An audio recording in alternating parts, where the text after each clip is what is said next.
Arnar, 4. tap í öðru leik úrslitinu hérna fyrir Þór. Svolítið spennandi í lokinu. Já, við náðum svona aðeins að reyna að komast tilbaka en ekki betur en þetta. Komið þið voru klálega með þið vinni síðasta leik. Þið eru betra liðið og undir lokinu þar ekkert. Nú komið inn í þennan leik vel gíraðir. Náðu tvöfalda á Larry Thomas og haldur í 3 stigum í fyrri hálfleiknum.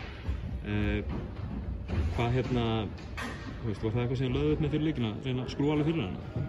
Skrúar ekki fyrir leikmann eins og Larry Thomas, en reyna að láta hann taka sem flest erfiðskot, þetta skiptir máli, en við hefum bara fundið góða lausnir í dag. Hvað myndirðu segja að hafi verið munurinn á liðinu þetta? Þeir frákostuðu mjög vel í kvöld og þriðji leikluti og eru rægir svolítið og það held ég að hafi verið svona fyrst. Takkið þið fyrsta leikin í Þorlákshöfn, það eru útivelli í Þorlákshöfn. Þið taka leik hér og eru þannig sér búin að vinna sér inn. Þann kost að þurfa ekki að vinna annan leik hérna alltaf, eða vinna heimaleikinn alltaf. Hversu mikilvægt er það í svona sériu? Nú er bara hver á undan að vinna 2 leiki sko. Ég veit ekki, það er bara að spila leikina, saman hvað eru fram. Næsta leikur í Þorlákshöfn, hvað þurfa það áður að fara þangað aftur? Það er svona augljósa svarið sé að við þurfum að frákasta aðeins betur og þeir komu með eitthvað tvík hérna á einhverjum playum sem gerir okkur aðeins erfitt fyrir og við þurfum að skoða.